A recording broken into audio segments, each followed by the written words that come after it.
I'm like, okay, he was caught at the Rio Grande border in Texas and ends up all the way in Maryland. Yep. That's the evil of illegal immigration, and the coyotes and getting them there, and the people who transport them around the country. Rapes this little girl, and the hashtag corrupt, and did horrible things. When you start reading, you're like, you stop reading it, right? The hashtag corrupt media, has not reported on it.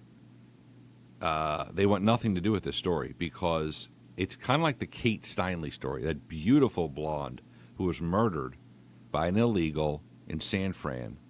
This little girl's life is, forever changed as both of these disgusting pigs raped her and did stuff to her. But now it's like, well, he was an illegal. He shouldn't have been in the country. We call it on the show, it's a zero-sum game.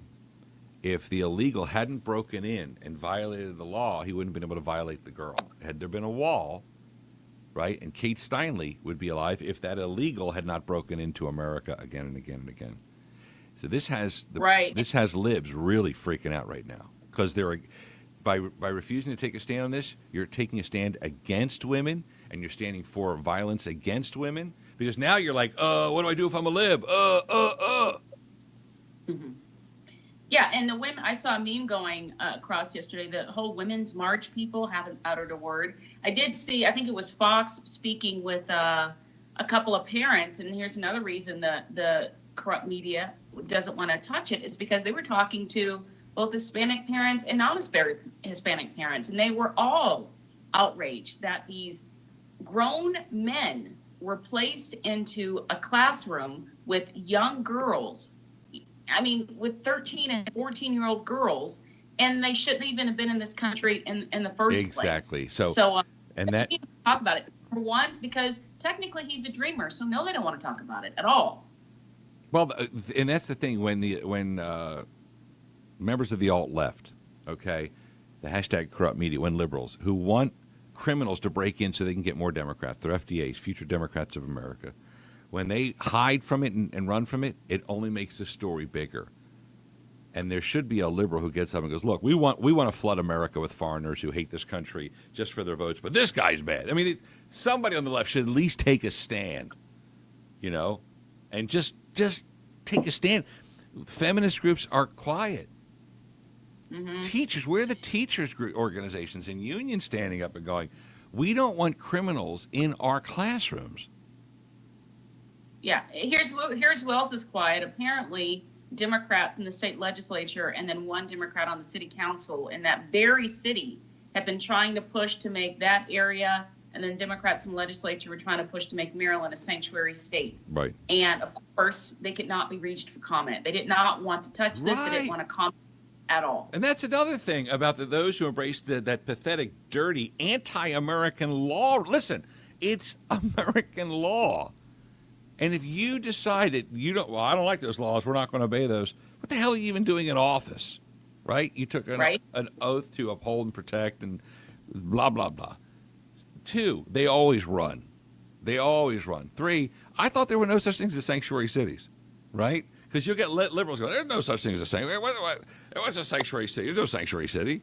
And here in Maryland, and actually in California, too, they want to be sanctuary states. What? Right. So if you're a criminal and you broke into America, you can live there and get the freebies and vote Democrat. Isn't that disgusting? Yeah, again, they learned nothing from the message that the American voter sent them. Even there was a poll that came out not long ago. The majority of Californians, no matter what side of the political aisle they're on, is not in favor of California being a sanctuary state. And then you have cities like San Francisco, and then there was a border town in Texas, I don't remember which one.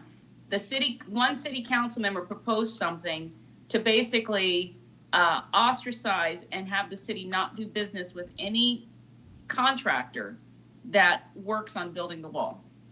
So that's okay. So Jennifer Burke, founder of PolitiStick.com, and Aggie living in Arizona. So something that's going to create gosh knows how many jobs. Don't do business with them because they're involved in the protection of the border. And I would say to these alt-left people, do you have a lock and door on your home? If you do, please remove it. Please remove your, quote, wall from your property, which is your front door. And when you do that at night, I'll believe you, and I'll take you seriously. But they never do. More disgusting that it's San Francisco, the very city where Kate Steinle's life was taken away in an instant. And remember Jay Johnson, then Homeland Security Chief, months later said, "Who? I'm sorry, I've never heard of her." Really? Seriously? Yeah, that's the slap to her family. He was a huge disgrace, and the media just didn't want to do it. He was just considered to be stupid. He was a disgrace to the office, and they just, he quietly went away. You don't hear about him anymore. Even the media was like, whatever. He was an epic fail. Crazy times we're living in, Jennifer Burke in Arizona. Crazy bleeping times we're living in. Very crazy times. I'm sure did you see this? Susan Rice, the paid Benghazi liar who went on 5 Sunday shows, blaming the Benghazi terrorist attack on a YouTube video, is now talking about the importance of truthfulness. I know. White House, and when they're not truthful, then it puts our national security in danger. I'm like, really? You're trotting again? Well, you know what? And I think the reason that you hear about Susan Rice is her name came up. We played a small portion of the Comey visit to Capitol Hill, and Trey Gowdy was interviewing Comey and going back and forth, and he said how many people would have had access to the Mike Flynn names on these on these surveillance, and he said, Trey Gowdy said, and we keep playing it, did Susan Rice have access? And Comey said yes. He said, how about Loretta Lynch? Yes, and the media did not want to play that. We kept playing that. It's only like 2-3 minutes. Did Loretta Lynch have access to Flynn's name? Yes. He said, did Ben Rhodes, who was an Obama spokesman, whatever, the evil guy who was involved in the Benghazi scandal, whose brother is the president of CBS News, did he have access? And Comey says, I don't know. So all of a sudden, 3 people are sweating it out really bad right now. And Susan Rice is a dirty little liar from the Benghazi scandal. I guarantee you she is sweating like a college student at a Turkish airport with a pound of hash right now in her suitcase. I'm telling you right now. So all of a sudden, she's got, I have an op-ed. I'm going to write one for one of the newspapers.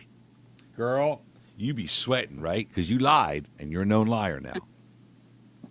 So anyway. Yeah, show can't trust the Washington Post since they're the ones that had the gall to print that op-ed. Whatever. We love it because it's making us stronger. It's making America better. See, like I say, when you turn on the light in the kitchen and the cockroaches start running, you have to turn on the light and see him, and she's a cockroach. She lied about Benghazi. Even Hillary was emailing Chelsea about Benghazi and saying, damn, this wasn't about a video. Yeah. That very amazing. Go to PolitiStick.com, PolitiStick.com. This lovely Aggie started the website, and she's out there in AZ, former school teacher as well. Our good friend, Dimples Burke, Jennifer Burke. Jen, have a wonderful, wonderful day in the land of the. You too. God bless you, Stan.